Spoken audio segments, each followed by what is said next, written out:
Hello and welcome to the Rabblecast. My name is Eric Hernandez and I'm here by myself for the intro.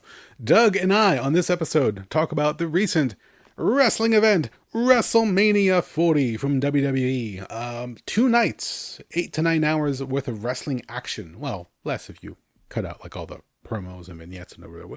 You know what I mean. There's a lot of matches. And we talk about just about everyone. We try to give each one a little time to go through. This show is only so long, so there's only so much we can pack in. But we go a little longer than usual for us. And we talk about it. We give our thoughts and opinions and see what we liked, what we didn't like. And if you haven't watched WrestleMania 40, go check it out. It's a lot of fun. Granted, 2 nights, but, make some time. And then come check out our episode, because we go through all the different matches and the outcomes, and we have fun with it. I mean, if this is your first time listening, we used to do wrestling on a regular basis, and then we switched over to more like current event type of things and pop culture, whatever the case is. So we'll go comic books, games, movies, TV, wrestling, whole bunch of different subjects. But this one, we wanted to focus on WrestleMania 40, and we had fun. We hope you did as well. We are brought to you by InsidePulse.com. You can find us under the various different sections: games, comics, wrestling, TV, movies. Check us out. We're over there. The show is also at Rabblecast.libsyn.com, where it's uploaded directly. Let's see what else. Send us a tweet at Rabblecast. Follow our Rabblecast Facebook fan page, where we post up different show links and notes. And emails, rabblecast@gmail.com. Any reactions, comments, feedback, whatever you like. If you don't want to leave a comment on one of the social media sites, you can send us an email. Let us know what you're thinking. Let us know your thoughts. We'd love to hear from you. And that's really about it. I'm going to cut this one right here because this episode runs a little bit longer than usual. So with that said, let's get into it. Have fun. But most of all, enjoy the show.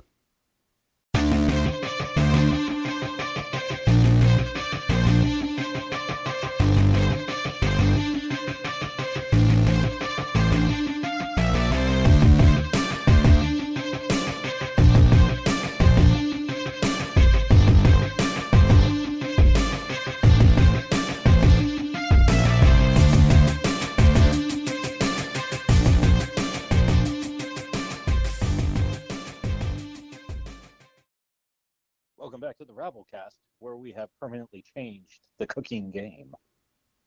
Ooh, how so? Pray tell. I don't know. Damn it. I was hoping for like a few secrets here and there, leave the butter out on the table for about an hour before cooking to let it soften up. I think that was something that Sauce Boss yelled at the beginning of an episode of Epic Mealtime. Okay. I like how your cold opens have been pulling from different aspects. It's just whatever stupid shit I can think of. So it's really all it is. That works, man. That works. How the hell are you? I'm very tired. How are you? I'm the same, actually. Truth be told, earlier I told Jen, I'm gonna go lay down for a little bit. I'm feeling a lot out of it, and I thought I was gonna lay down for like maybe 15-20 minutes. An hour and 20 minutes later, it's like, oh, that's right. I have to record. Damn it, I have to get up. Oh, that means I have to stand. Oh, dizziness when I stand up. Yeah, take your time. You're getting old. Oh, dear. All right. Nah, it's just, you go from being conked out to suddenly having to stand up. You're like, oh, shit. Okay. Take it easy. One thing at a time. Left foot, right foot. Left foot, right foot. We're fine. We'll get through this together. If not you and me, you mean the listeners. So all three of us. Exactly. Yes. We'll be there. No worries. Anything eventful happened in your neck of the woods recently? Something happened around here? No, I don't think so.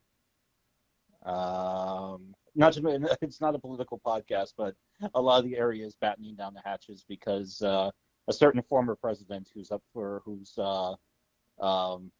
probably going to be the Republican nominee this year is having a rally in part of the area. So there's going to be tons of road closures and shit like that around the way on Saturday. Oh, really? Yeah. How did I miss that? Interesting. Okay. Anytime there's a political rally around here, or whenever they decide that they want to make an appearance and close down roads and just mess with traffic in general. We usually hear about it. I think I missed this one. Okay. Did you, by chance, have any trouble recently with the earthquake that rumbled through? Oh, I didn't even feel it where I at my office. Really? Yeah, didn't even know about it. All of a sudden, I started getting text messages from people saying, "Hey, did you feel that?" And I'm like, "Feel what? What the fuck are you talking about?" Sounds like a bad pickup line from a date from like last night. Yeah, I was out on break and I was sitting in my car, just, getting away from the lab for a little bit, getting some fresh air, and suddenly my car moved. The entire vehicle just moved. Mm. And it felt like a large gust of wind had just hit the car. But I look around, I'm like, Jesus, what was that? And all the trees are still. And it was very silent and very eerie. I'm like, what the fuck? At the same time, I'm on the phone with Jen, and she's home with the kids because they were on spring break. And she even goes, "What the fuck? Like the shelves are shaking." I'm like, "What are you talking about?" Then I was like, "Oh shit, that was an earthquake. We just had one, and it was quite prominent. Not horrible, but definitely the most I've ever felt from an earthquake." I'm trying to remember when the last one was in Jersey. It was somewhere around like 2014, 2015, or 16. Somewhere in that span. Oh, We had one okay. further south along the eastern seaboard, but we felt it up here. So this one was a little bit more close to home. I believe they said it was in Tewksbury, which was just miles away from us, and it was at 4.8 on the Richter scale, and they were saying it was like 4 kilometers deep. So yeah, a lot of people felt it, and it was as far as like Connecticut or Boston. They said that people felt not the full effect, obviously, but as you got further out, people were like, "Oh shit, what was that?" And everybody was like you said, texts, phone calls, messages going around. Like, did you feel that? Are you okay? Is everything all right? Um, you know, got in touch with the family, making sure everybody was okay. Anybody who I knew was in the area, double check with them, and everybody was freaking out. My favorite was when our boss comes downstairs to say, "Oh, don't worry, we've had one of those before. If it happens again, there might be an aftershock. The building is made of steel and concrete. We're fine." To which I Mm. was like, "The fuck we are. Your building was not made to withstand an earthquake. And your drop ceiling definitely won't withstand another earthquake if it hits as hard, if not harder. So your false confidence, you can go stick it." But at that point, before she came down, I made it a point to talk to everybody on the production floor. I said, "Look, everything's fine. Nothing happened. But be aware there will be aftershocks for at least a few hours, if not days after. If Hmm. by chance it happens again, calmly get up, walk towards the exits. You can either stand in a doorway or head outside into the parking lot and just stand away from the building. We should be fine. It won't last that long, but just in case, if anybody freaks out, let's try to work together and make sure nobody gets hurt." And everyone's Yep. like, "Oh, okay, thank you, thank you." It's like, why do I take on the leadership role? It's not even my damn company. But I love the ladies that I work with, so I always want to make sure that they're okay and they're going to be safe. Um, yeah, that was a really weird one.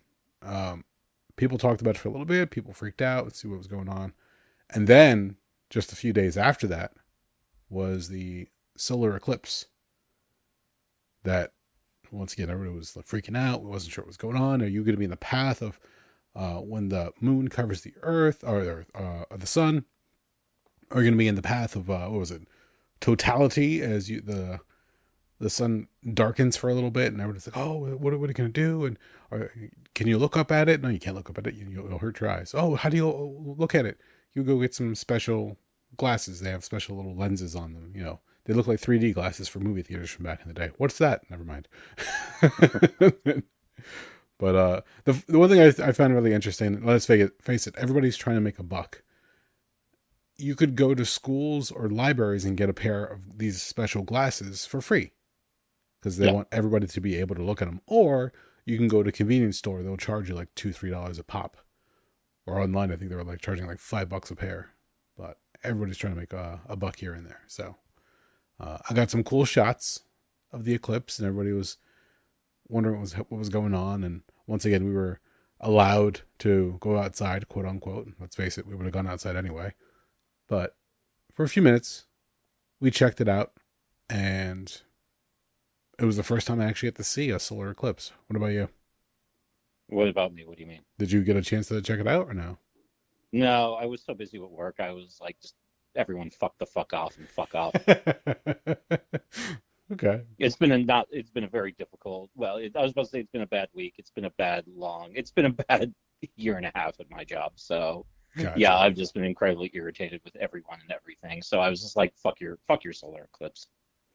To have like some weird natural phenomenon happen so close back to back, it was kind of weird.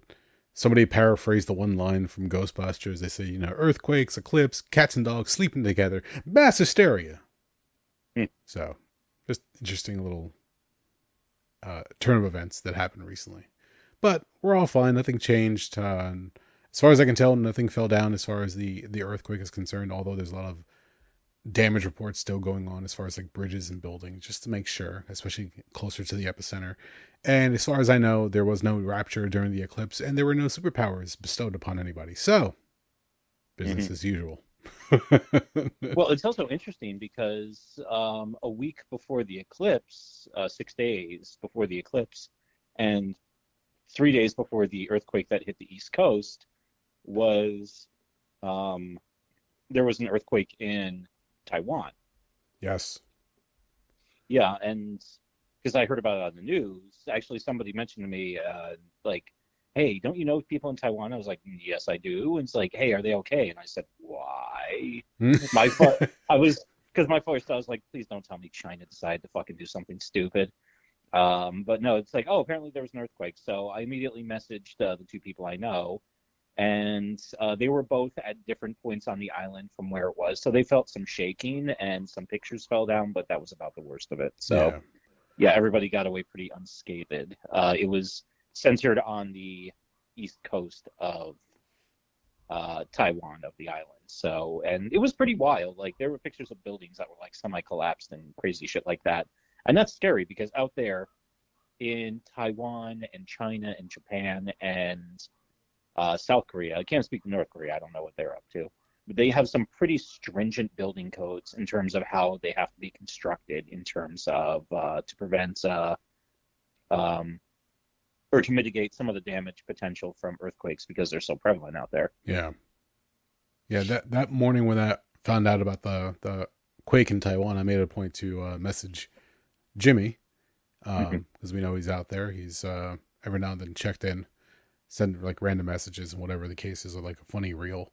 And thankfully, like you were saying, they were on a different part of the island, so no real worries there. But then we had a friend out on vacation in Japan, so I think it was like what was this, last week, Thursday? Last Tuesday, April 2nd, I think, is when the earthquake hit out there. Well, there was one in Japan. Oh shit, I didn't know about that. Yeah, a few days after that, our friend Dan was vacationing out in Japan, and all of a sudden he comes home, and thankfully he came home when he did. I wasn't sure where he was in Japan, but apparently there was a 6.1 earthquake out there. So people were like, holy shit, what's going on? Like, all these quakes are going on. Interesting fact, I think Jen had told me this yesterday. Since the quake that hit Jersey in, was it April 5th, there have been a total of 48 other quakes measured of smaller scale, but they have been caught as far as seismographs. So why suddenly the fault line out here has become a little active, nobody really knows. Let's face it, as far as like seismology is concerned, it's a little bit more complicated than just saying, oh yeah, the fault line's active. Something happened, we don't know quite what yet. Maybe the Earth's just angry with us. Wouldn't be surprised. But a lot of shit's going on. Oh. People are like saying that, careful, because now there's a bunch of running theories saying, oh, everybody's talking about the big one's supposed to hit the West Coast. What if it doesn't hit the West Coast? What if it hits out here instead? So then we're fucked. Yeah, because we haven't planned for this at all. West Coast, at the very least, they have an idea and a history saying, oh, prepare for this, prepare for that. We're ready for the big one. East Coast. Fuck if I know what we would do if that was the case. All I know is get outside, be safe, and hopefully a sinkhole doesn't open up. But we'll see. Whatever happens, hopefully we're prepared, and at the very least we can mitigate any potential damage or harm. But yeah, all around, like, natural disasters happening and other phenomena have been really, really interesting. So the world is ever changing, ever evolving. We just got to make sure that we can survive in this blue marble that floats out in space. Well, while we're at it, I should probably stop pumping seawater into the fault lines. God damn it. Is that what you're doing? Yeah. I thought you were just taking out the trash. No. I saw Christopher Walken do it in a James Bond movie, and I felt I should do it as well. Oh, that's a good point. Which one was that again? That was the one with Grace Jones, right? Yeah, A View to a Kill. Thank you. One of the more ridiculous Bond movies where, yeah, Roger Moore was like 60-something in it. Wow. Like, all these scenes are flashing through my head now. That has to have been the first time I saw Christopher Walken, and he made an amazing Bond villain. You know what? With that blonde hair, yeah, he looks amazing because, useless fact, originally they wanted that role to be played by David Bowie. But I'm not sure if he was touring, working on an album, doing a different movie, but he couldn't do it. So they ended up getting Christopher Walken. They were like, dye his hair blonde. He'll look kind of like Bowie. Wow, really? I never knew that one. Thank you. Yes, You just sir. gave me a little bit of movie trivia I had no clue ever happened. If you want you remember How Did This Get Made, correct? Of course. About probably 7 or 8 years ago, they did A View to a Kill in a crossover episode with James Bonding podcast, which is Matt Myra from Nerdist and James Gorley from, I forgot what other podcasts he does. And the five of them sat down, and yeah, because there were like a bunch of Bond fans on that one, like all of them brought like all this like crazy trivia to the thing. Like, here's this and here's that, and this is going on with this. And, in this scene, that's not even Roger Moore because they didn't even let him out of the studio because he was so fucking old. And, it's pretty wild, like how like a lot of that filming went down. So Interesting. yes, sir. I do recall the episode. I don't remember that little tidbit, though. Huh. Mm-hmm. All right. I'm going to have to go back and re-listen. Good stuff. Yeah, go check it out. That's an all-timer. That is a fantastic freaking podcast. So Awesome. The one question I have to ask you, sir, besides the natural disasters and phenomenons, obviously, another amazing event that occurred, a 2-night event, some would say, Wrestlemania 40. I don't know why I said it that way. Yes, extra large. It was weird when they put the big XL on the stage, by the way, but for the entrances, but I don't know. Did you partake in Wrestlemania? Did you check it out? I watched parts of it. I'm still finishing up because there was no way in hell I was watching that live. I'm not watching an event like that without the fast forward button in my pocket. No, I don't blame you. There was a lot of stuff going on, especially with now that it's being broadcast as a 2-night event. I like it, but yeah, look, one night of WrestleMania was big enough. It was like 4 to 5 hours. Now we're like bordering on 8 to 9 hours, depending. And to sit down and dedicate that much time, one, you have to have the free time, obviously. And you have to have the attention span nowadays. That's just not happening with most people. But I have to say, for what I sat and watched, because I sat some with Jen a little bit. Other night, I think the second night she joined me. The first night I was mostly on my own. It was fun. I got to say. I mean, the spectacle of it, the grand entrances, the title matches. Not everything was amazing. Don't get me wrong, but overall, I was like, wow, yeah, they really went all out. You did have a sense that this was a big event. You had a sense that this was a changing of the guard, so to speak, as far as behind the scenes. I mean, and overall, they delivered on a lot of stuff that I know you and I have talked about in the past, that anybody who wins the Royal Rumble event and they have the ability to choose which belt they're going to go for, choose who they're going to challenge for a championship or a title, that sometimes it's pointless in the case of like Asuka and who was the other one? Shinsuke Nakamura? Yeah, Shinsuke. WrestleMania 34, aka the one of the most disappointing WrestleManias in history.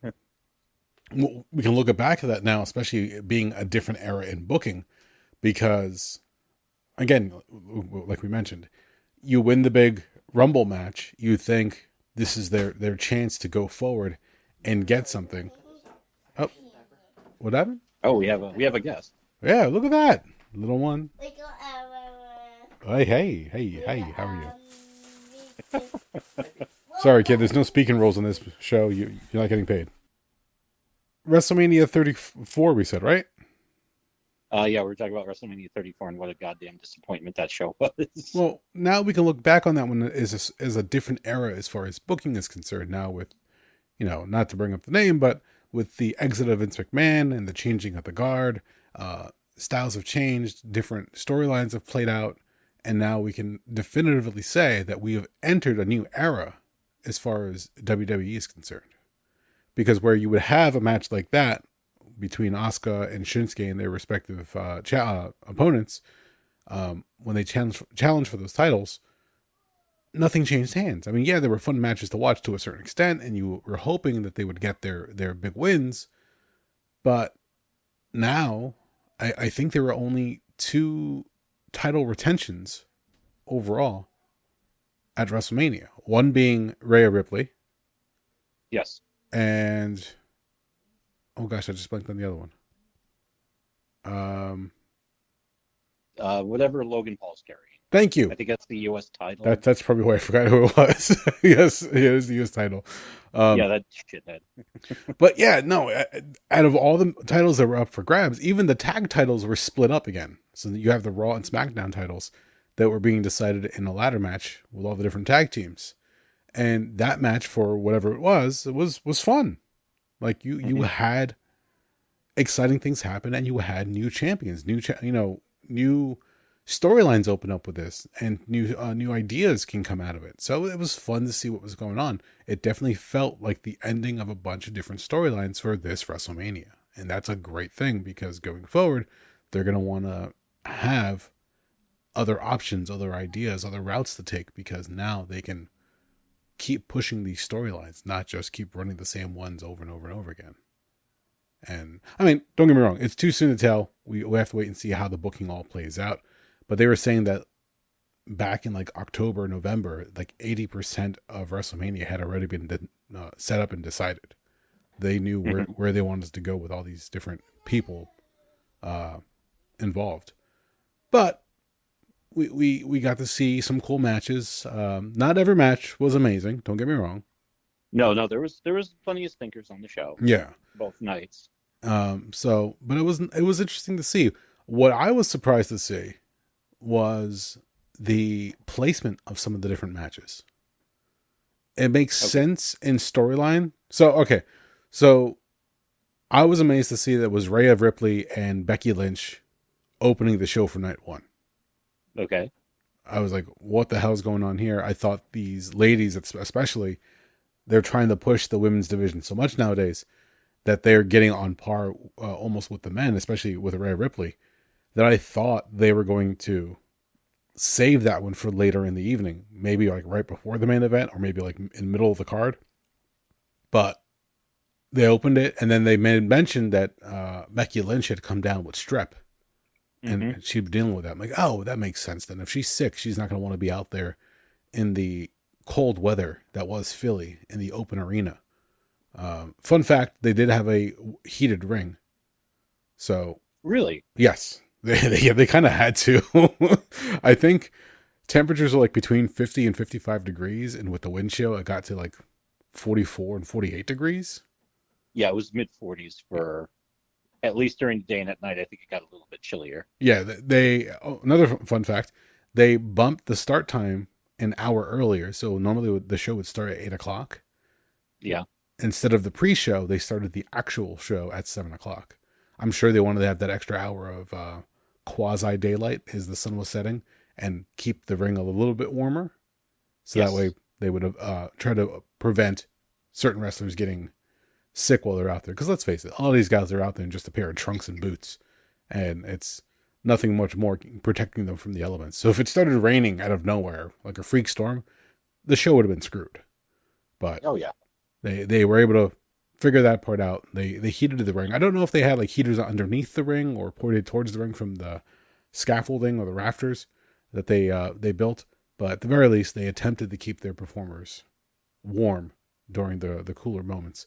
And you're out there, you're wrestling, minimum 10 minutes, probably like 20 minutes in some cases. You're going to be sweating your ass off with the cold weather. I'm sure it's easy to catch a chill and easy to get sick out there. So, but again, Rhea and Becky, they had a fun match. It wasn't anything like amazing, but I'm sure it was booked around the idea that, okay, Becky's not feeling well. Let's try to keep whatever story points we need and just push forward as far as the storyline itself. But I was surprised to see Rhea retain. So that's what, a year plus now that she's held on to that belt? Yeah, no, it was last year at WrestleMania. She won it from Charlotte, I believe. Correct. When the last time we saw her dumbass. Sorry, I've never liked Charlotte. I've never gotten the appeal of her. I don't think she's a terribly good wrestler, and I'm catching up an idea that you don't like the legacy wrestlers. no, it's not necessarily. Okay. I was never even remotely impressed with Charlotte's in-ring work. And also I'm a little bit stiff with her too because Vince likes leggy blondes, so of course he shoved her down everyone's throats for years because he was like, I want to see Charlotte. So, and of course everybody else wants to see Charlotte because Vince knows what everybody else wants. And actually, fun fact, if you remember back when, so I'm not going to derail this too much, but I probably rambled about this on here before, and I'll ramble on it very quickly. In 2018, at the Royal Rumble, Shinsuke Nakamura won the Men's Rumble, which was very refreshing because 2017, Randy Orton repeated, who cares? 2016, Triple H got his second win to further his storyline with Roman Reigns, who gives a fuck? 2015, Roman Reigns won, and he got booed so badly, he got The Rock booed in Philadelphia. So it was very refreshing seeing Nakamura win. And also having a cool, because that was like Finn Balor almost went bell to bell. He was like one of the last eliminations, and he was number one in the ring. There was a lot of really good spots in it, playing off how angry everybody was at Roman Reigns and how tired people were of John Cena. So when Nakamura won, it was big. And then of course Asuka won the first Women's Rumble. Mm-hmm. I have a theory that the only reason that happened was, if you remember, in January of 2018, when that event was happening, that's when they were announcing the relaunch of the XFL. So I have a feeling Vince was off playing with his new toy, and he basically said, Triple H, go take care of this with Pat Patterson, and, I'll rubber stamp it. Okay. And then fast forward 3 months to WrestleMania, that first week of April in 2018, and Vince is like, who wants to see these people? They can't even they can't cut promos. Nobody understands what they're saying. Shinsuke Nakamura is not jacked and ripped. Who cares? So I have a feeling it was kind of his way of kind of sticking his thumb in everyone's eye of being like, no, neither of them are going to win their titles. Both champions are going to retain. And it's also funny, if you remember in that night as well, in addition to that, the final match of the show was Roman Reigns versus Brock Lesnar. And apparently, according to rumor and legend, Brock Lesnar was originally supposed to drop the title to Reigns and disappear for a while because he just wanted to go the fuck home. And last minute, Vince is like, no, we have to keep it on Brock. And also, if you remember that match, by about halfway through that match, the fans started chanting in New Orleans, the boring and fuck this match. Yeah, the fans were very vocal with that one, and they have every right to be. So, oh, yeah. That was, WrestleMania 18 was not a good show, or WrestleMania 34 was not a good match. But getting back to this one, I'm not the biggest WWE fan these days. A lot of their product is not necessarily for me. I have noticed some improvements, especially with not only the ouster of Vince McMahon, but also the other thing I'm very happy about is the ouster of Kevin Dunn. How so? When you watch it lately, did you notice they stopped doing those really weird fast cuts and the fast zoom in, zoom outs when like something big happens? Yeah, actually, now that you mention it.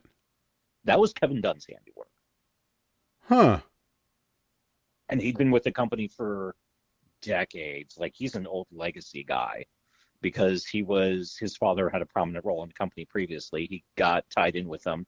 And Kevin Dunn, Longstead, Kevin Dunn was one of the guys who said, we're not a wrestling company, we're an entertainment company. This is action entertainment. Because the guy didn't like wrestling. Yeah, so, no, yeah. Now, especially, that was one of the things that they talked about, was that sports entertainment is gone. Now it's pro wrestling again. Thankfully, yes.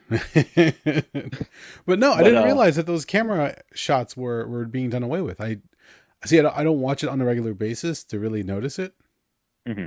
So, but yeah, whenever they do like a jump off the top rope, they do like little zoom in and like shake the camera a little bit, just to add the impact, to make it feel like you're part of the moment there. But yeah, wow, that's a good point. Yeah, I didn't catch that. Somebody else pointed to me because, like I said, I have not watched. I couldn't tell you the last time I actually sat down and watched Raw. It's been years. The only events I really pay attention to anymore are like the big four pay-per-views. If there's a match going on that actually catches my interest, and that's pretty much it these days, unless I decide. Or like the other week, I was like, I'm in the mood to go watch, I don't know, Royal Rumble 1991. So I went back and watched that. Or if I decide to go back and watch something old. So usually I don't really have a ton of interest in the new shit. Plus we're getting to the point where there's a lot of people on the card. I was like, who the fuck is this? Yeah, that's the other part of it. I mean, I know I've been a huge proponent of the new class, or the new blood of wrestlers coming in, and the old guard kind of stepping aside to a certain extent. I'm happy that the new wrestlers are coming in and showing their skills and showcasing what they can do. But at the same time, every now and then, especially like during the 6-pack challenge, I was like, who the hell are these guys? But again, like I want to see that. I want to see new storylines, new characters, new feuds, and that takes time and a lot of investment as far as like building those storylines and characters.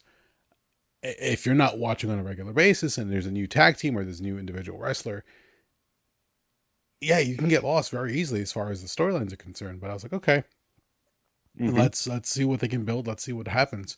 But it's nice to see that some of the old guard, one, can still hang, and also they can still participate as far as what's going on. Because truth be told, the 6-pack challenge match, like I mentioned before, they were splitting up the tag titles between Raw and SmackDown. So they had each pair of titles hung above the ring on the carabiner, waiting for whoever's going to grab them. And Judgment Day, as far as Damian Priest and Finn Balor, were the current champs going into the match. But with everything happening and all the craziness and the broken ladders and the big spots and everything else, I think my favorite part of that entire match. Did you watch this one? I skipped through it. Go back to the last 5 minutes of it. The best part of the entire match was R-Truth pulling off John Cena's moveset. Ah, yes. And doing a better John Cena than John Cena ever could. It's like they should have done this a long time ago, where he suddenly starts pulling off like the Blue Thunder, the 5-knuckle shuffle, the attitude adjustment. I was like, I am not a John Cena fan at all. But having R-Truth do his moveset and the fans losing their shit, I was like, wow, more of this, please. Why not? Like, I know Truth is the borderline comedy wrestler nowadays, because not only can he go, but he could also entertain the crowd. And that was probably like the best takeaway from the entire thing, especially when they tried following up with it on Monday, when the Judgment Day was celebrating what titles they did have, and all of a sudden there's R-Truth right with them holding his new tag title. And I was like, no, shit, we're not doing this again. Like moments like that were definitely worth it as far as the payoffs. But let's see. No, R-Truth is he's a national treasure just because the guy's fucking hilarious. So, I mean, you gotta hand it to him. He's been around for so long. He went from WWE to TNA. I mean, he really showed what he can do in TNA. WWE, he was kind of like pigeonholed for the longest time. And now that they're letting him open up and do more stuff, it's been very, very interesting. So, can you hold on one second? I'm having a moment here. I'm going to cut this part out, but the little one has decided to camp outside the living room door. Okay. I don't know if you heard the knocking in the background. He's like rubbing something across the glass of the door. Children are weird. Yeah, oh, yeah. But he's like looking at me every now and then, like, huh? What are you going to do about it? Oh, boy. Moving along to the next match on the card. I mean, don't get me wrong. We don't have to go through match by match, but just some of the things that, stuck out to me was it was Rey Mysterio and Andrade taking on Dominic Mysterio and Santos Escobar, who Yes. I love Escobar, by the way. Escobar's real good. When I first saw him and they started doing his heel turn and everything, I was like, fuck, this can really like go a long way. My only problem with this match felt like the cruiserweight match from any WCW Nitro. That's not a bad thing. That's a good thing.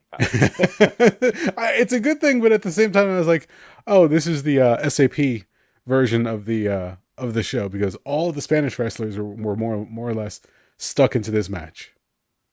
I did notice that they basically had the LWO and I forgot what the other bunch is that were hanging out with them. I can't remember their fucking name. So I was like, yeah, that's. I was like, this is the token match because I swear to God, like, there's like 30 fucking like Latino motherfuckers hanging out around ringside. Yeah, it was. Let's see here, Rey Mysterio, Andrade, accompanied by Carlito, Cruz del Toro, Joaquin Wilde, and Zelina Vega. And on the other side, you had Santos Escobar, Dirty Dom, Angel Berto, and Elektra Lopez. And I was just like, wow, man. Like, that was a lot of Spanish in one match. Yeah, and it was actually the funniest part is for me, and it was a good match. It was a great back and forth. I'm forever impressed that Rey Mysterio, who's coming up on 30 years into his career, man, he can still fucking go. Look, I'm sure he's icing his knees afterwards and taking care of his back because he's just put himself through the ringer. Last year's Ray versus Dominic, I thought that was a great match. Again, because it pulls on a lot of storyline and a lot of wrestling history. But this one in particular, it just felt like they were trying to one up that match from last year. And even with the weird ending, like, it worked. They had moments and they had huge spots. They were wowing the fans left and right. For as many people were at ringside, they made it work. And then you had Jason Kelsey and one of the other Eagles from the Philadelphia Eagles come out to help out. They were wearing lucha masks, Philly Eagles lucha masks. And as they were trying to, I think they were trying to take out Ray with a chair shot. They came out, they intervened. No, they took out Dominic. Dominic, okay. And that's right. They're in Philly. The Eagles players, they're working face, dude. Of course. But I'm just saying, like, two white guys come out wearing lucha masks. You're like, who the hell are these guys? Like, keep in mind, a lot of the Latino wrestlers, they're shorter in stature. I think Andrade was the biggest one. Him and Carlito. But aside from that, everybody else was smaller as far as their physique is concerned. But when these two big football players come over the barricade, you're like, what the fuck is going on? That was my favorite part of it. Was I was just watching, I was like, I know they're football players and they're big dudes, but yeah, they just reminded us just like how tiny a lot of the fucking luchadors are. Oh yeah. Like, Zelina Vega, I think she's like 4'10" or 4'11". She's a small lady, yes. Yeah, she's a fucking tiny, and she looked even tinier. Like Jason Kelsey, he's a good sized guy, but the other guy from the Eagles, whose name I don't recall because I'm not really a football guy, but yeah, he's a fucking monster. And at one point I was like, Jesus Christ, he looks like he could like fucking fit her in his pocket. Let's see, it was offensive lineman Jason Kelsey and Lane Johnson. There we go. Okay. And Jason Kelsey was also that maniac who was running around with no shirt on at a Kansas City game because his brother was plays for Kansas City. Yes. He was like two-fisted beers with no shirt on in like January in Kansas City. The fun thing about that one was his team lost their opportunities to go to the Super Bowl. So the following week, he's there at Kansas City rooting on his brother Travis, who just happens to be dating Taylor Swift. and they're up in the Yes. skybox, and he goes, "Fuck it, it's not my game, but I'm going to support him. Yeah, let's go to the Super Bowl, woo!" And he's taking his shirt off, and once again, his pasty white skin's there for everybody to see. Look, he was having a good time, and I like to think that that same guy from that skybox was just continuing his partying that night at ringside. Well, he can party all he wants now because I think he announced he's done back in I think February, March. He announced his retirement. Yeah, pretty much. Yeah, so it's like fuck it. He's like, I'm gonna go get fucking drunk. Fuck it.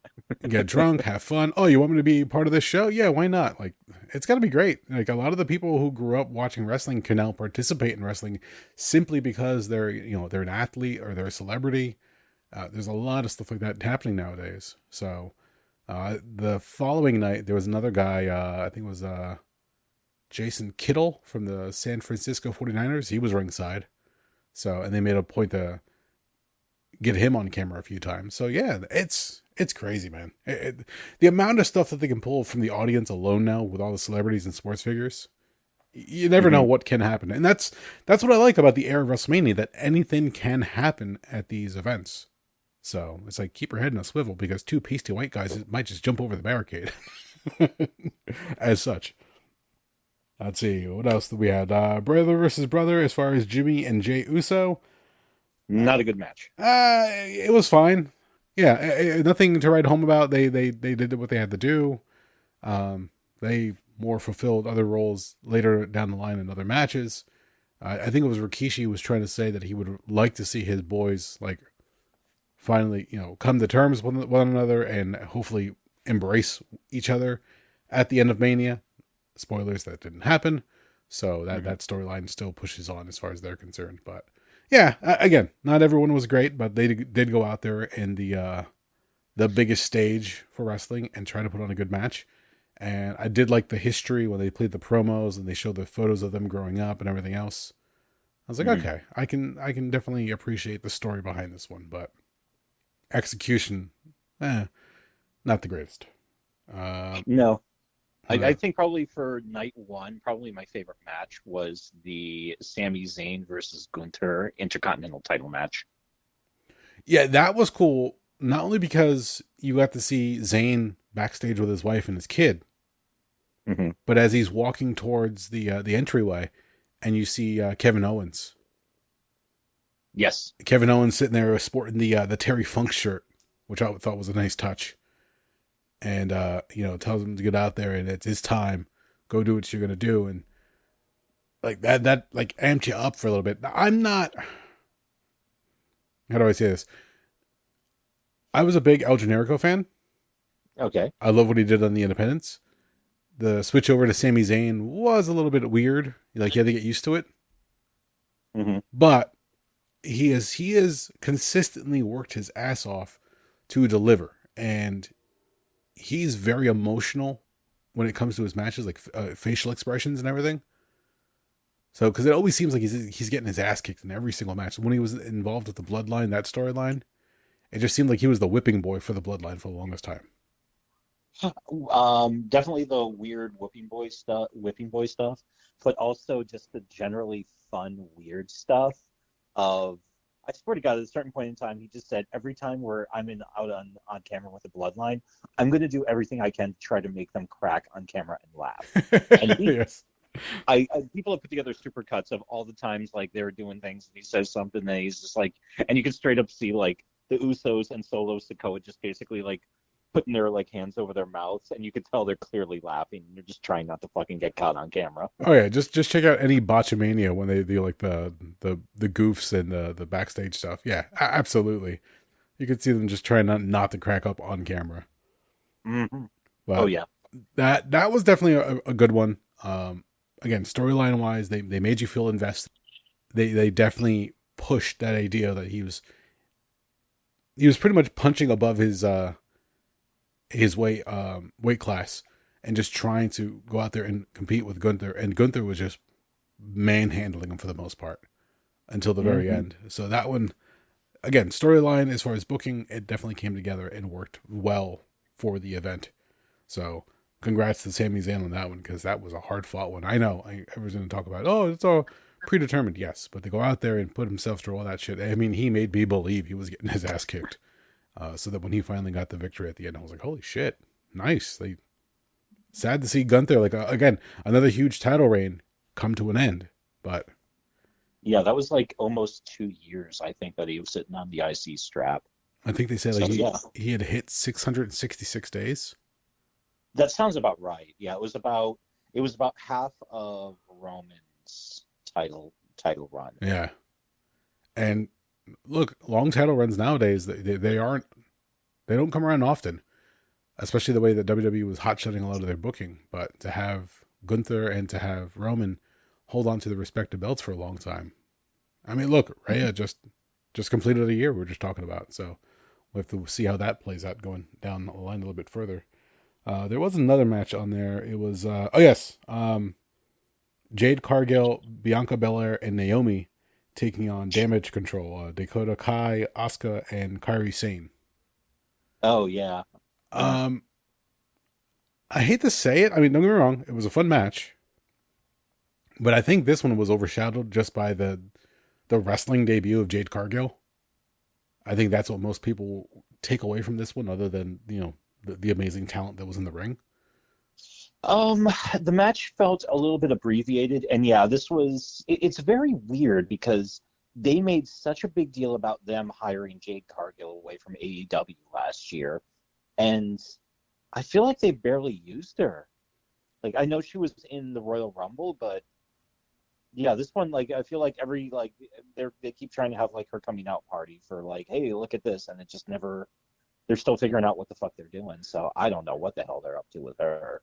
I would like to think, because again, you're correct. A lot of the news boards are saying that they waited like a half year to use her after her signing her, and that might have been, once again, with the everything going on behind the scenes as far as the changing of the guard. That might have come down to that, where they had storylines in place for her, but they switched things up with everything that was going on. So rather than just waste her as a hot shot straight to TV, they gave her time to prepare. They put her in the performance center, get her up to speed as far as the WWE style, what needs to be done, what needs to be taken into account. And from there, they can start to construct the foundation for a storyline for her, hopefully. She is absolutely amazing. When I first saw her, I don't think it was even wrestling related. It was more one of her cosplays when she dressed up as Storm from the X-Men. Yes. And she's flat out, like, the physique on her is astounding. I will take you back to the Royal Rumble when she debuted, and my son and I were watching. His words, I'm paraphrasing, goes, "Who's that? She looks like a champion. She looks hot." She is. If you could say anybody right now has got the look, it's her. I mean, God, she looks like a fucking goddess. Exactly. So I'm sure they were trying to treat her, I don't want to say with kid gloves, but definitely they wanted to be delicate as far as how they were going to use her. Was it smart to hold off until Rumble and then hold off until Mania? We'll have to wait and see. Maybe they're trying to hide her a little bit as far as her in-ring style. I don't know. Because I don't know how many people on the roster can actually hang with her. So that, again, we'll have to wait and see what they do with her going forward. But I think that was the big takeaway from this match, along with everything else. Oh, and let's not forget Bianca Belair whipping Asuka with her freaking hair braid that sounded like a freaking bat cracking a ball. I was like, holy shit. Yeah, I'm still trying to figure out how they do that, because she did that. She had I think it was about 2, maybe 3 years ago. She had one of those with Sasha Banks that was also incredibly loud, and I'm like trying to figure out, because I was like, hair shouldn't sound like that when it hits a human body. So I'm like, I couldn't quite figure out how the hell they did that. I'm sure they figured out something to gimmick or something that they did with her hair. Yeah. And just they used it to its full extent. And when that whip came out, I was like, holy fuck. In an outdoor arena to get that sound, I know the rings are mic'd up to make the impacts sound louder than they are, but still, that was impressive in that little moment. It was a WrestleMania moment, absolutely.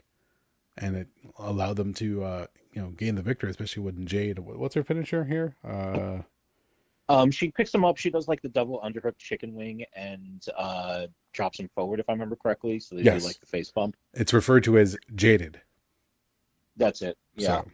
So, look, they did it. They had some fun, and they pulled out an awesome match. So, when was the other one here? We were talking about that, and then I think we go right into the main event from there for night one. Again, we're not going to get into all these different matches bit by bit. If that's the case, the show is going to be a lot longer than usual. But the tag match of Cody and Seth taking on The Rock and Roman to determine what the stipulation was going to be for night two. It was fun to see Rock just let loose. Mm-hmm. My favorite was when the ref was trying to do like a count out or like try to like say, hey, break it up. And Rock looks over at him and goes, you do and you're fired. If you count, you're fucking fired. It's like, oh, I love like unhinged evil Rock. This is amazing. I also, one of the other ones that got me in that match was watching it when I realized, I was like, Jesus Christ, it's been almost 25 years and Rock still hasn't figured out how to put the fucking Scorpion Deathlock on somebody. Because it still bugs me the way he does the goddamn, like the way he like hooks their legs up. Yeah, Rock has never been. Same with his punches, because they say like his punches are like some of the weirdest in the business. He has never been 100% technical with his ability. No, and he doesn't need to be. I understand that. Yeah, no, exactly. Like, Jesus Christ. After watching Bret Hart and Sting do it for so long, I just watch it and be like, God damn it, dude. You think he'd practice over and over again until he got it right, but no, that was another match that was a lot of fun. And I mean, let's face it, for anybody who was following storylines, once they said, hey, look, if we win this match, night two is going to be bloodline rules, which they never quite described what bloodline rules meant. But they said, oh no, what you're watching during the tag match is more or less bloodline rules. Like The Rock and Roman Reigns can do whatever the hell they want, and the good guys are saddled by the rules. So that match was a lot of fun.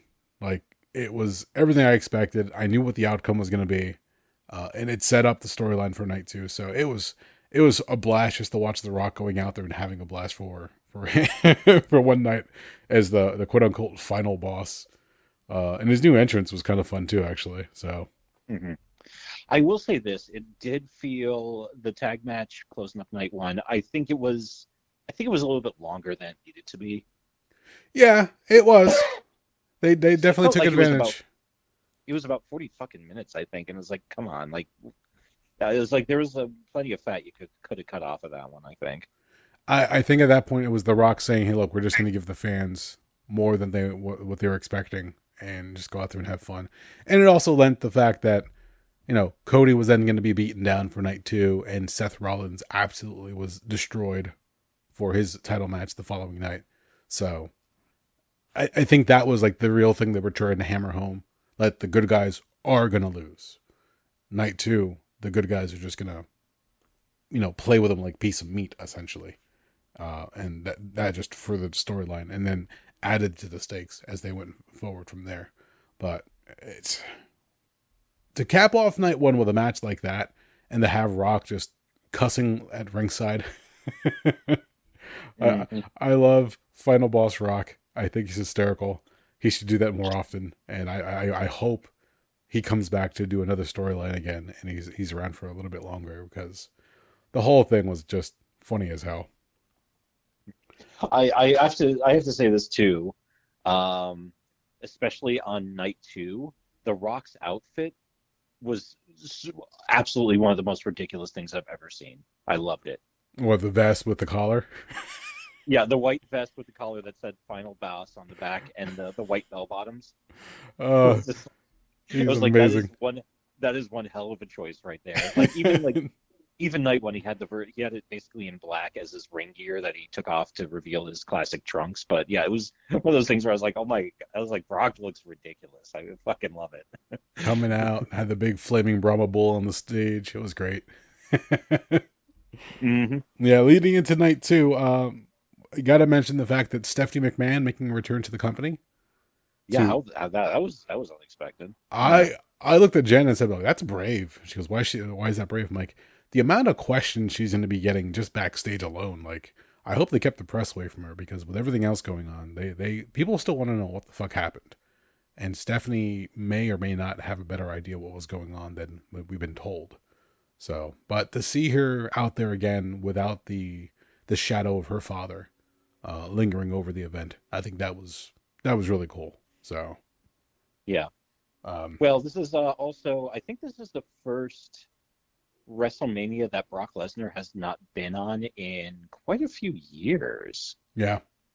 Yep. So, take that for what you will as well, given what his potential implication in the whole Vince McMahon debacle. Yeah, I believe Brock's match and CM Punk are like the only two quote unquote cancellations from this card that we know of. So aside from that, I don't know if there was anything particular that was supposed to play out, but yeah, having them omitted or held off was quite interesting. So would have Well, been. I know. Well, Punk makes a little bit more sense because because of the injury. Mhm. But yeah, I'm sure if it wasn't for like everything blowing up with the whole Vince McMahon thing, I'm sure they would have figured out a way to slot Brock into the show. Yeah, I mean, I don't know who they would have fed to him at this point, but I'm sure they would have found. Yeah, somebody. I don't know, but they're still like, but anyway, it is what it is. But yeah, night two, I think there was a couple of good banger matches in there as well. I'll say right now is between the match between Rollins and McIntyre, Mm-hmm. pretty fucking cool. Especially since before recording, I was reading earlier today that apparently the suit that McIntyre was going to wear, like his ring gear, apparently got lost before the show. So the night before, they had to call up one of the costume makers, and they put together an outfit for him, and they were up to like 6 a.m. from the evening straight through, making his outfit and getting him ready so that he could actually wear something to the ring. I was like, oh shit, that's gonna suck. But dang, yeah, that's wild. They pulled it off. And again, like we were talking about the night one, the tag match, having Rollins get so beat up when they opened that match with the Claymore kick. Mm-hmm. I jumped. I was like, oh please, let this be another Daniel Bryan Sheamus moment where like the title's gonna change hands right here. They didn't do it, thankfully. They actually let them have a bit of a match, but you can tell that Rollins was playing up being beat up and everything else, even though he came out, Rollins had true grand entrances as far as his costumes are concerned, and I don't understand either one of them. What do you mean? He's just outfits. He's just like a little flamboyant with his choice for ring entrance. Oh yeah, they've been doing that with him the last couple of years. I don't quite. I have not been able to ascertain exactly what his gimmick has been for like 4 or 5 years. Yeah, now. At this point, I just take him. He's eccentric. That's all I can think of. At one point, a buddy of mine referred to him as as his character was like Joker-fied. I don't even know what the fuck that means exactly, but it was kind of. It was like okay, this is a little bit ridiculous. So I don't know. I've also Seth Rollins. It's interesting out of how 3 wild different paths the 3 guys who wore the Shield have taken at this point. So yes, absolutely. But the match played out. I mean, how you would expect. McIntyre obviously had the upper hand, being that Seth was competing the night before. But the way they booked this, now I knew that they were going to be using Damian Priest with his Money in the Bank contract. So as soon as McIntyre gets the win and he's, staring down CM Punk and he's trying to get like this moment on camera and everything else, and all of a sudden Punk and him have an altercation. Punk knocks him out with the brace that's on his arm. I was like, oh, this is great. And all of a sudden Damian Priest comes down and everybody gets excited, and now there's going to be a contract, and that right there was a WrestleMania moment that makes you go, oh, you better be watching, because you're never going to know when something like this can happen. Mm-hmm. And that excitement, that moment, that 5 minutes and change that Drew McIntyre held the title and lost it. I was like, oh man, to have his journey and say, okay, you're going to win, but then we're going to hot shot Damian Priest after the fact. And also, let's not forget, again, the news boards were saying that, oh, Damian Priest has to be the dumbest Money in the Bank contract holder because he's had so many opportunities to cash in. Yeah, he's had opportunities. Do you remember this is a storyline? Do you remember these are characters? Yes, they gave him the opportunity to cash in at the biggest stage of them all. And honestly, now everybody's saying, well, oh no, I guess in retrospect, this is probably the best time for him to cash in. No shit, Sherlock. Fucking people, man. Well, hey. But that was a fun one. So Damian and Finn Balor losing their tag titles the night before, but Damian was able to reclaim some gold and bring it back to the Judgment Day. I think that was a nice touch. Let's see what else we got here. The next match, I can honestly say that it was kind of the Bobby Lashley, what was it, the Pride, Angelo Dawkins and Montez Ford. Oh yeah, against Dickhead and Authors of Pain. Yeah. Dickhead. The final testament, Karrion Kross, Occam, and Rezar. A notable mention, Paul Ellering coming down to ringside with the testament, which I thought was a nice touch. Let's see what else here. Yeah, they started doing that with Authors of Pain back when they were still in NXT like 7 or 8 years ago. And then out of nowhere, they just, when they brought them up to the main roster, they were another, speaking of NXT teams, they got fucked around. They brought them up to the roster, got rid of Ellering. Well, and then not long after that, after working on Superstars for a while, they just got cut. It was weird, but hey, whatever. It was fun to have Ellering at the ringside only because that was a piece of wrestling history. I pointed out to Jen some of his background, and she goes, "Oh, I didn't realize." I'm like, yeah, it's probably the best part of the match right now. I was gonna say, I mean, he was, he's the last, Road Warrior affiliate still around. So. Yeah, which is kind of sad when you think of it that way, but yeah. I mean, don't get me wrong, the match was fun for whatever it was. They put on a decent show for the audience, but definitely felt like a bathroom break at some point. And not to say that the match was horrible, it's just that there was so much going on in 2 nights. Come on, like you've got to find points where you need a break. I think this was a good one. Yeah, that match did not need to be on the show. No, they definitely could have done something different or given opportunities to other wrestlers. The next match after that was an interesting one, and that was LA Knight and AJ Styles. And I know AJ's been talking about wrapping up his career sometime in the near future. I can't think of the last time I saw AJ so fucking jacked. Chicken and rice, man. Chicken and rice. Dude, man, he's like, I remember his X Division days from TNA, and he was like a cruiserweight flying through the air and all the other stuff. He just looks like solid now. And it's great because him like facing off against LA Knight, they both had like similar body physiques as far as like size, I guess you can say. But I was just like, this is not the same AJ from years ago. Nope. But good for him, man, because after all the stuff he's done, again, another man who's had a storied career, for him to finally say, hey, look, I'm considering hanging up my boots real soon. Good. I mean, if you can do it on your terms and you can do it the way you want, and you're a gaming nerd, and I've seen your collection online, more power to you, man. Jesus Christ, you've done what you wanted to do, not only here but abroad. So, fuck yeah. And if I remember correctly, AJ Styles is he's probably closing in on 44, 45. I think he's a little bit younger than me. He's probably your age. Yeah. But yeah, he is like, I remember like the first time like he showed up like a couple of months ago, and I'm just like, holy shit, man. Like, yeah, it's like, what is it? Are they being like, hey, you remember 1988 when everybody was gassed to the gills and super bloated and everybody had like muscle guts and shit like that from fucking all the steroids? Yep. Yeah, it's like, let's bring that back for 2024. Because, between him and Randy Orton, and there have been a couple other guys running around where I was like, yo, what the fuck, man? Like, what, tell me about the supplements you're on there, dude. It's, I don't know. Like, his physique kind of threw me off, but I had fun watching the match as far as him and LA Knight. I'm not a big LA Knight fan, although his little catchphrase, it makes me crack up every time I hear the crowd yell it. So I was like, okay, he's got that in so far with the crowd. He's definitely worked his butt off to get to where he's at right now. So he's another one. Yeah, I'm not really into that guy either. I'm kind of whatever on the guy. But they worked. They put the match in, man, and I enjoyed the match. So I really can't complain. I was happy to see AJ once again at Mania, just going out there and working his ass off. So, and they did some great work. So. Next one was Logan Paul, Randy Orton, and Kevin Owens.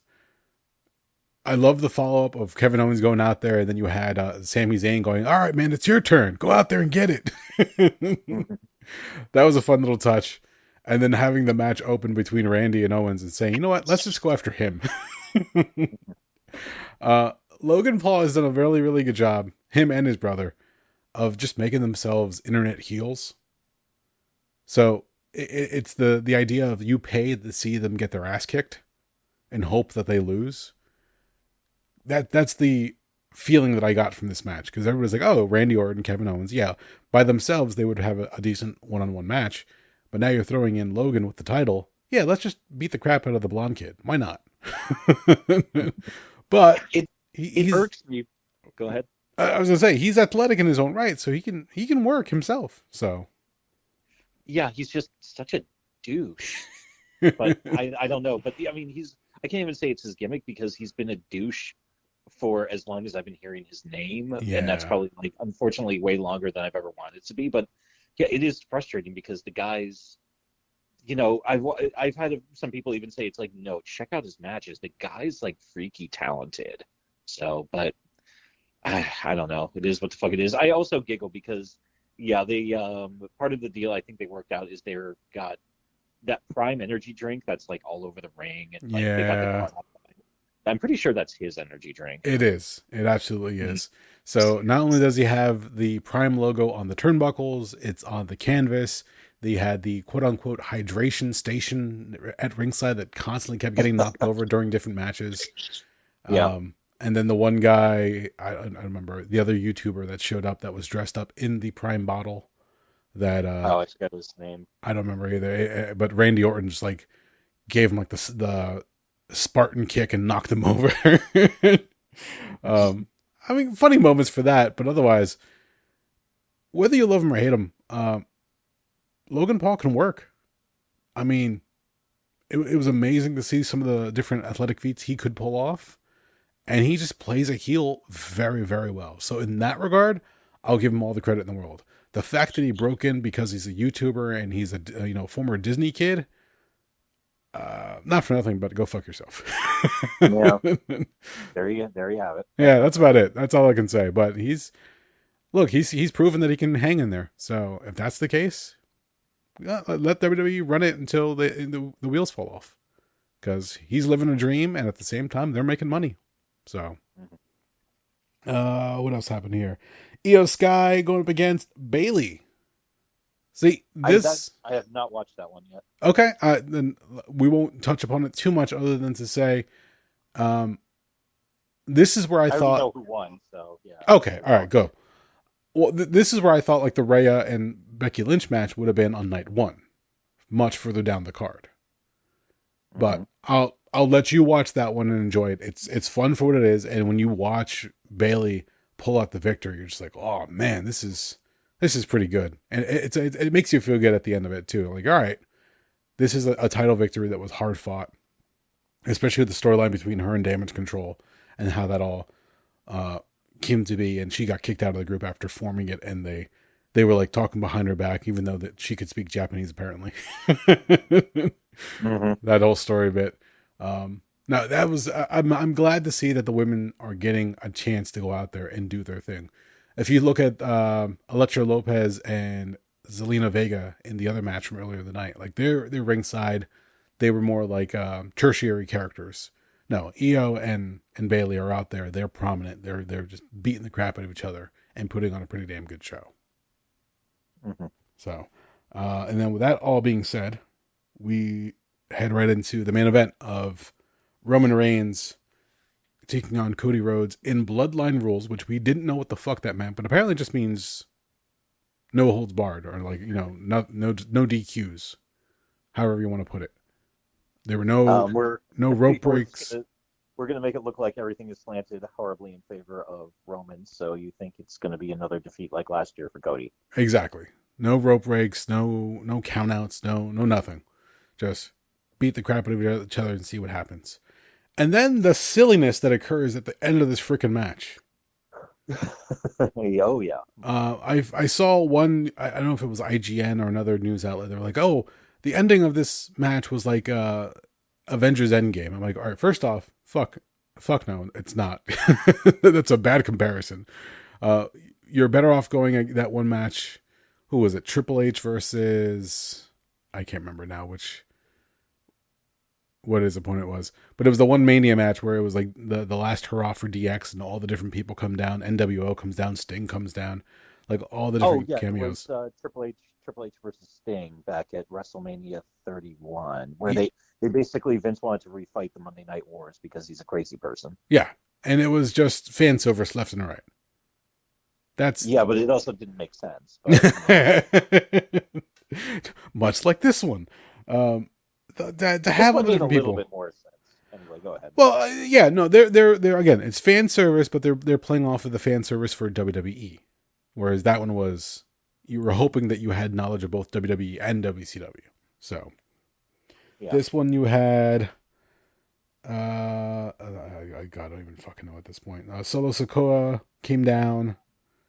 I don't even remember when the Uso brothers got involved in this one as well. Well, that was the first thing. Like Uso, who's still in the bloodline, came down. Then Uso, who didn't, who is out of the bloodline, came down, and they kind of like took each other out.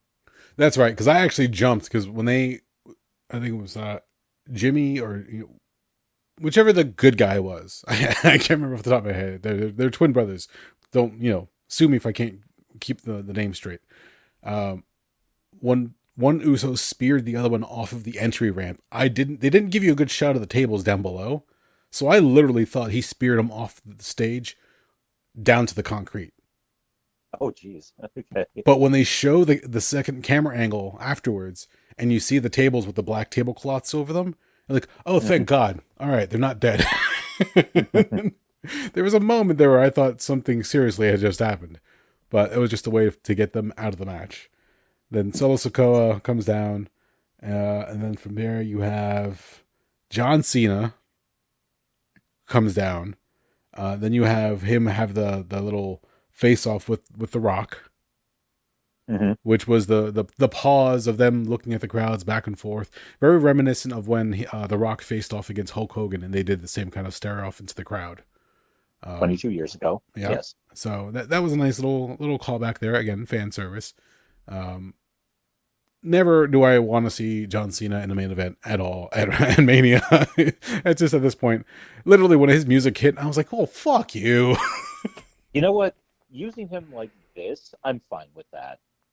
Because this was just like, he came in, he did the spot, and that was he played his role in the match. So I was like, that's fine. You're right. No, I've lived through the age of Super Cena, so as soon as I heard his music, I was like, all right, this has just gone to hell for me. They've trained me well. But we knew he's not going to win anything. He's not doing anything. He came in, he did his spot, and that was about that. That was the grand total of it. So I was like, that's fine. Yeah. Rock took him out with the rock bottom. All said and done. Rollins comes down to the Shield music, so he comes running out of the crowd in his Shield gear. There was a little piece of news story where they're saying that they could have possibly gotten, oh shit, I just blanked on his name. Moxley. John Moxley? Yes. They could have possibly gotten him from AEW, but they said that, they never reached out. So whether they could have worked out some kind of deal, who knows, because AEW and WWE obviously are not on great terms, but that's been a going thing for quite some time. We're like, oh, they could have reached out for a little bit of help. Like Sting with his retirement video package. They could have easily reached out to WWE and got some permission to use the footage. They never did, so they had to use what they had available. So, moments like that. Either way, Seth comes down wearing his Shield gear, and there was a bit of storyline where they were like, oh, Seth will be Cody's Shield with Roman Reigns.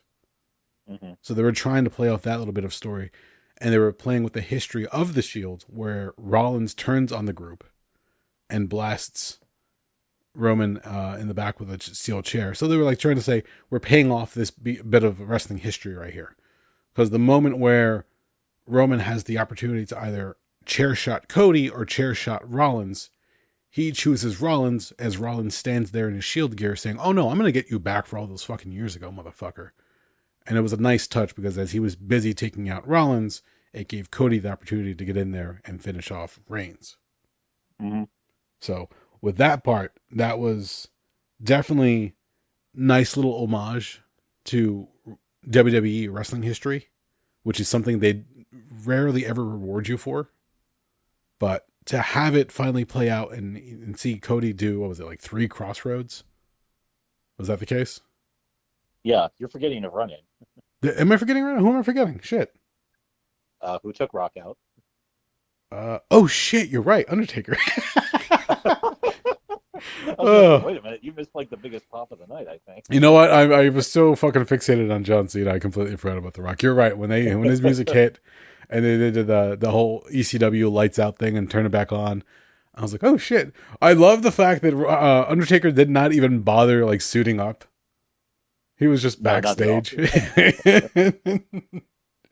backstage hanging out. Like, oh, I gotta go to the ring. Hold on, I'll be right back.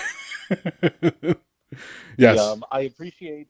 I will say this: when you hear the gong right before the lights go out, that pop was fucking massive. So I was like, okay, that was pretty cool just to hear like the crowd like go absolutely banana. Yeah, wow. I feel like a knucklehead.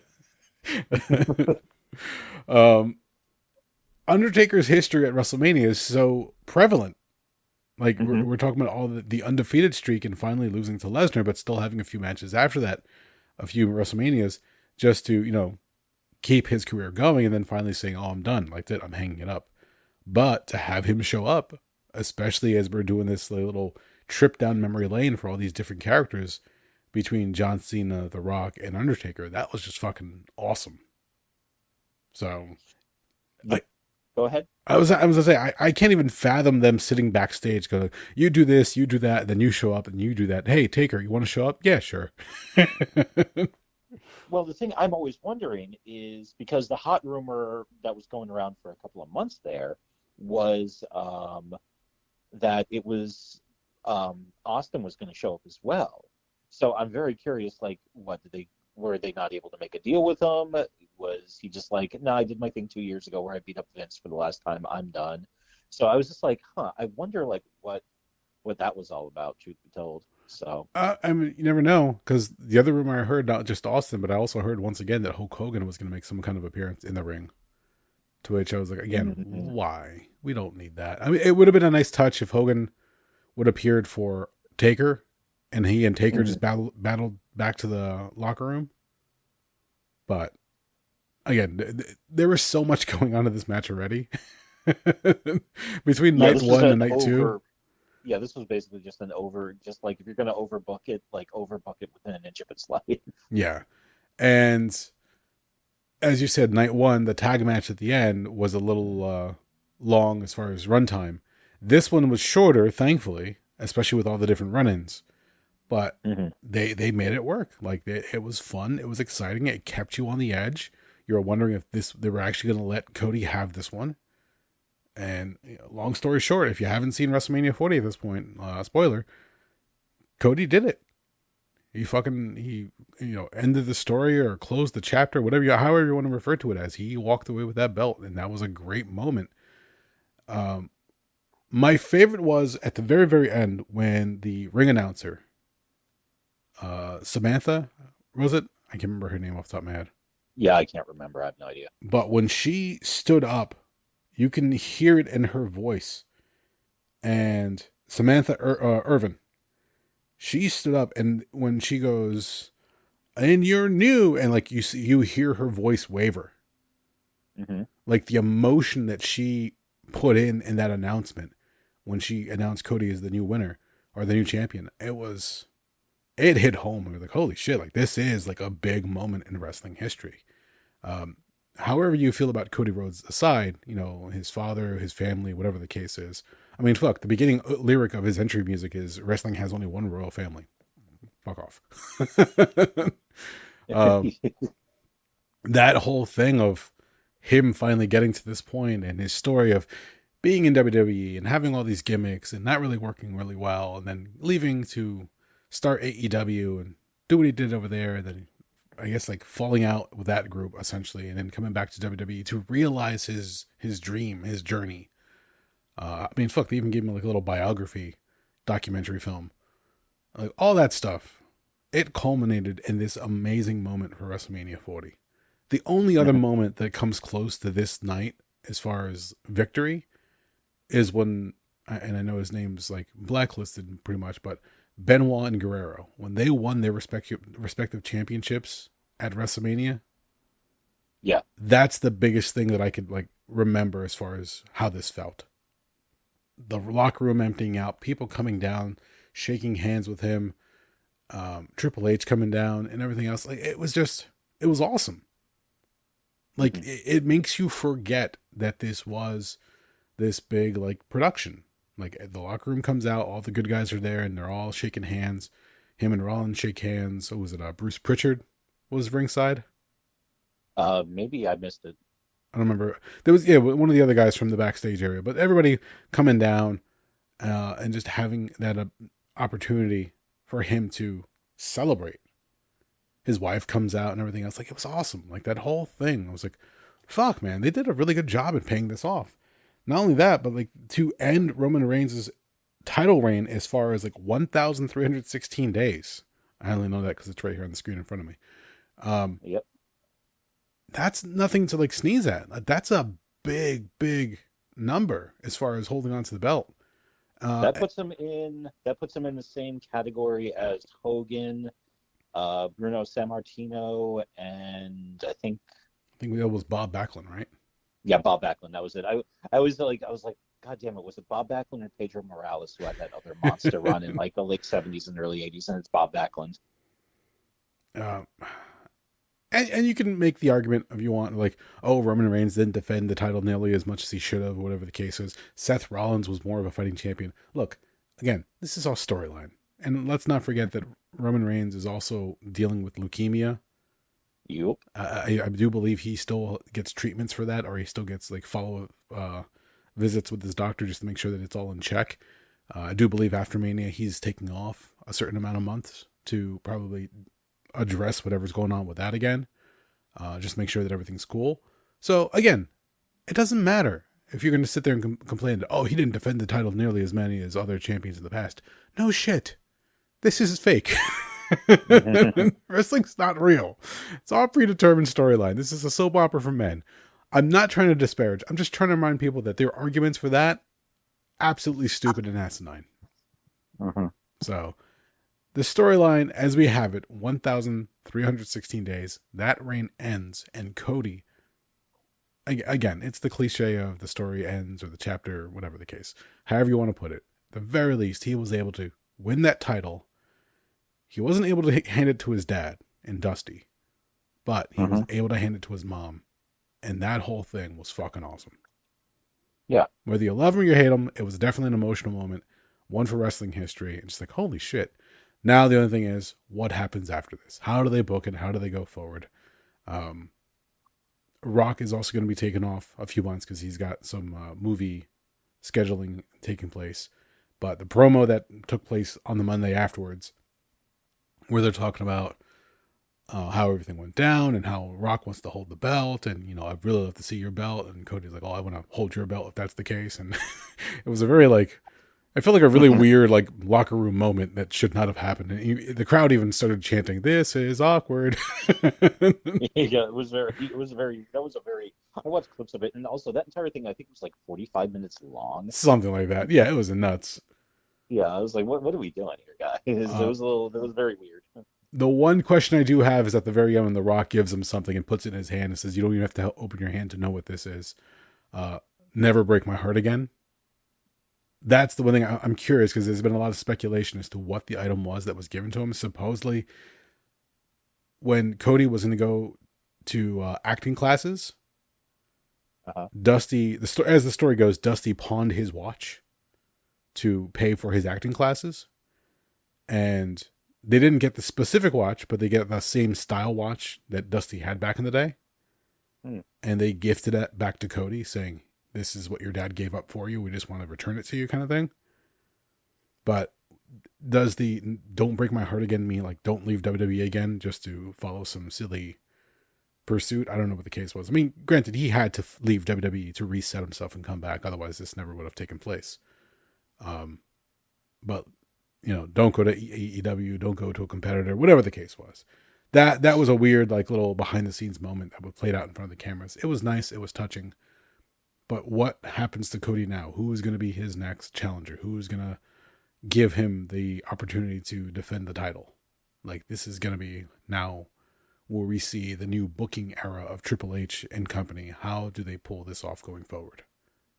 I'm sure they already have his next couple of title feuds lined up. So, yeah, it is what it is. We'll get there. Rock will be probably within, like, rumor I'm hearing now is they're looking at a Rock return for, I think, Mania next year. That's one speculation I saw online. Who knows how that's actually going to play out? Plus, also, let's keep in mind, Rock is 54 going on 55. Let's not beat around the bush. Gas to the fucking gills. That man's got a limited shelf life. Yeah, no, as far as I know, he didn't injure himself this year. Mm-hmm. Like the return match against the first bout between him and Cena at WrestleMania all those years ago, he had pulled an abductor muscle off the bone and needed to go to get surgery. So this time around, I think it benefited him to be hidden in a tag match. Yeah. So they can share the workload between him and Roman. But yeah, you're right on that one. Like, a lot of these guys, I mean, if you compare somebody like Ric Flair, who was jacked at one point in his life, and as the years went on, he just got smaller just because his physique could not keep up that routine. The Rock has only somehow gotten bigger. Oh, The Rock is massive. It's like, it looks like, I swear to God, he gets bigger like every 2 or 3 years. He looks like he ate like a previous incarnation of himself, like a weird fucked up ass reverse version of Highlander. Oh yeah, absolutely. It just every time, like, he keeps, like, I was gonna say like Kirby from the video games. He just like ate a version of himself and just swole up. But yeah, every time he stands there, like, he's prominent. He's got a physique. Like, you see just the work that he puts in there. I mean, they talked about the training that he did to get ready for this match. You see him online when he's in his gym, the Iron Paradise. Just the amount of shit he puts himself through, all just to go out there and have a good look. So I would love to see him come back. I know you're right. Limited shelf life, absolutely. We probably have like another 3, maybe 5 at most matches with the Rock at Mania. Make him, a special attraction, kind of like how The Undertaker was. Don't, have him come out and cut promos and piss off the crowd, or have the crowd sing along with him, whatever the case is. Fun, charismatic guy, absolutely added another layer to this year's Mania. Even though we were supposed to get him and Roman Reigns, maybe that might have been the illusion of Don't Break My Heart again because you took away my title match. But board member on TKO, back in the company, active wrestler, active performer. Him coming back definitely gave WWE a rub once again. Like, they kept saying, "Oh, wrestling's cool again." Him returning definitely, got more views, more people to pay attention. So whether you love him or hate him, because now we have 2 different generations of wrestling fans. Our generation who love the old guard as far as that's concerned, Rock, Austin, and all them. But then the new generation, along with the newer wrestlers, who are like, who's this guy? Wasn't he the Tooth Fairy? Hey, why is the guy from Fast and Furious hanging out with John Cena in the ring? Hey, he's also from Fast and Furious. What the fuck's happening here? So, I mean, like, yeah, all that stuff that plays out, who knows how it's going to go forward. I love that he's willing to come back to wrestling. And he's just having fun. Like, if you're talking about living your best life, fuck, man, The Rock's got it down. That's all I can really think of at this point. No, and I think there's no more meat left on the bone for this one. No, absolutely not. How many more matches? You said you haven't watched the Bayley match. I didn't watch the Bayley match. I read all the results, and basically I read and saw like which ones were like, this is like, you could skip this one, you can watch this one. So I went back and I was picking through a lot of stuff, and I was fast forwarding through a lot of stuff. So, but the main one I left, I actually want to sit down and like watch, like pay attention to, is the Bayley Io Sky match. Gotcha. All right. Well, yeah, you're right. I mean, that's the card. That's 2 nights of WrestleMania. Did it have to be as long? Who knows? 8 to 9 hours of wrestling, a lot to take in. If you're out there in the crowd, freezing your ass off, I mean, you brave the elements just to be out there. Was it good? That's for everybody else to decide. For the most part, everybody seems to have enjoyed it. Triple H was lauding it as the largest WrestleMania, or the biggest WrestleMania in history. So it still cracks me up that they have press conferences after the shows now. I just find it funny. But no, dude, that was it. They for me, they put on a great show, and I hope this is a new era. I hope it does progress from here, and we get back to good matches and good storytelling. So, anything else on your end, sir? Nope. I think we've done everything. Yeah, we knocked it out. Another night of wrestling. All right. Well, if you made it this far, thank you for listening. My name is Eric Hernandez. I'm Doug. And we are the Rabblecast.